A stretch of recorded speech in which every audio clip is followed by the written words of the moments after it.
Committee Chairman Bob Goodlatte and House Oversight Committee Chairman Trey Gowdy both penning a letter to the Attorney General asking for a second special counsel, citing as part of that these so-called FISA abuses. So I asked the Attorney General what he thinks of their request.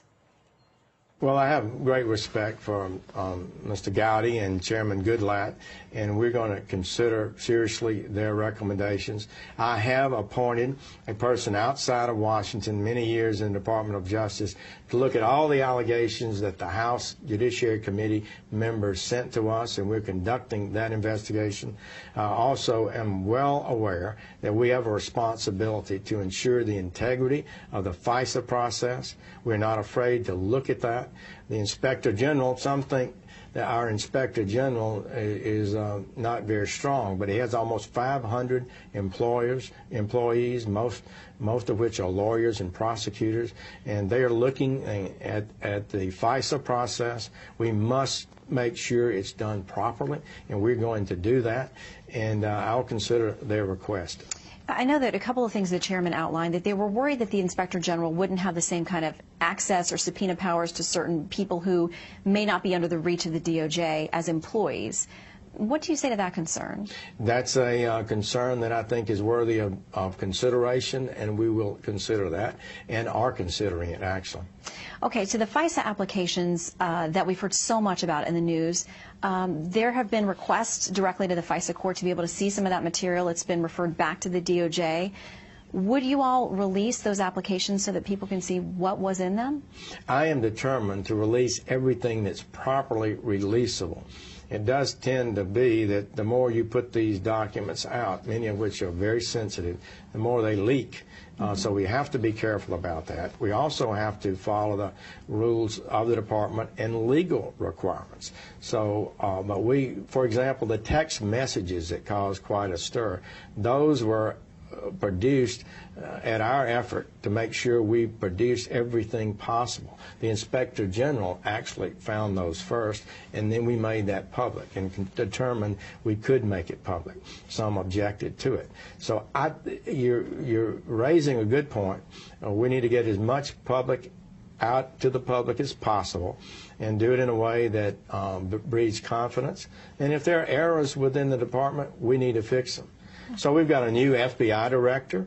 President Trump appointed him. He's a talented person. He's got a new deputy replacing the previous deputy. We've got a new chief of staff in the FBI, a new communications director, a new chief counsel. So we've got a fresh start at the FBI, and these are people of integrity and ability. So I want the American people to know that things are being done, and we'll have the kind of department that everybody can respect. That is a determination of mine, and but we got to do it in a proper way. And as to these decisions that you're making, a very famous tweet the president sent out last week saying, why is AG Jeff Sessions asking the Inspector General to investigate potentially massive FISA abuse? Will take forever, has no prosecutorial power, and already late with reports on Comey, etc. Isn't the IG an Obama guy, he questions. Why not use Justice Department lawyers? All caps, disgraceful. You followed up with a statement that said, as long as I'm the Attorney General, I will continue to discharge my duties with integrity and honor. You talked about the work that's been done and what you have launched and feeling it's the appropriate process. Then you went out to dinner with the Deputy Attorney General, Rod Rosenstein, and the Solicitor General. And I'm not sure how that went over at the White House. What's the status of things? Well, he's my deputy, and Noel is a great Solicitor General and a lot of fun, so we had an opportunity to dine together. But look, the President is the President of the United States. He has a right to criticize and make suggestions to the Department of Justice. We take that with great respect. What I said in that statement also was we are determined to make sure the American people have confidence in the FISA process. That was part of my statement, too. And I say that as long as I'm Attorney General, we're going to make sure we do those things with integrity and justice as the American people want. The President has said just within the last couple of days, he likes some chaos. He likes some conflict. He thinks it makes him better, his decisions better, and that he likes to mix it up. And a lot of people say, well, this style is working. He is actually ticking things off of his agenda and getting things accomplished. What do you make of his management style? I think President Trump moves the ball.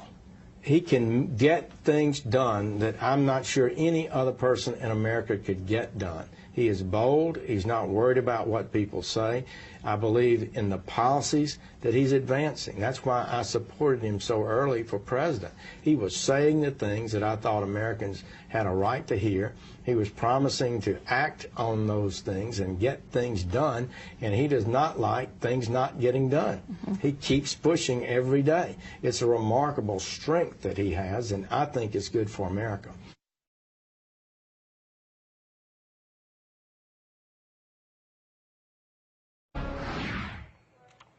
California's governor is accusing U.S. Attorney General Jeff Sessions of launching a legal war against California.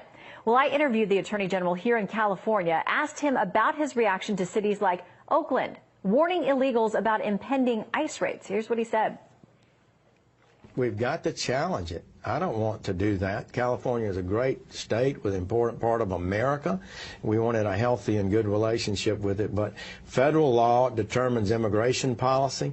State of California is not entitled to block that activity. Somebody needs to stand up and say, no, you've gone too far. You cannot do this. This is not reasonable. It's radical, really. It's an affirmation, if you want to know the truth, of the idea that we should not have immigration laws, that we should have an open borders.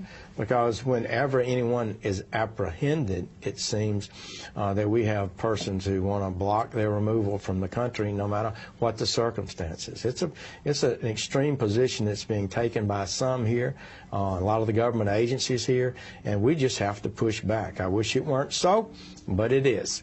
And your message basically this morning was, we're not asking state and local authorities here to help us actively enforce ICE immigration enforcements or laws, but we're saying don't actively obstruct what we're trying to do. That's exactly right. People have tried to spin this as somehow that we're demanding that the state and local officials go out and do the work of the federal government. We'd like their help. Most states and jurisdictions around the country help happily, but we just cannot allow them to obstruct or block the ability of federal officers to do the job they are lawfully required to do. All right, let's talk about some of the reaction. Not surprising. Governor Brown says Jeff Sessions has come to California to further divide and polarize America. The Attorney General here, Javier Becerra, said essentially this is a B-rated movie.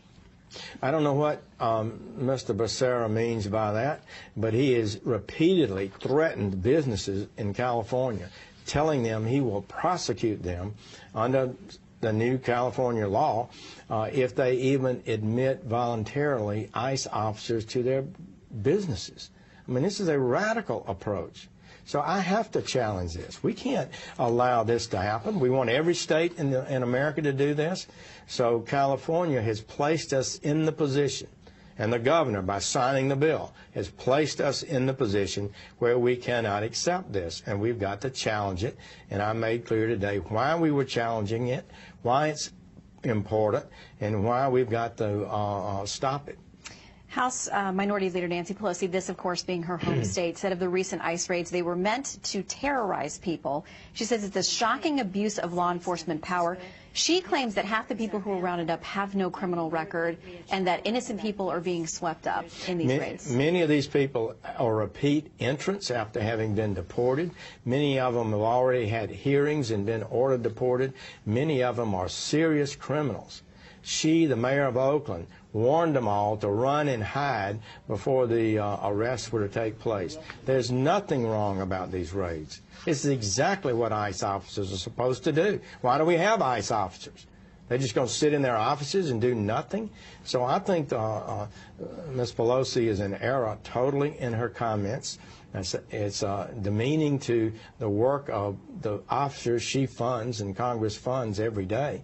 So I'm not happy with that comment, and we're going to push back, and we're going to defend our officers and the honorable work they do every day.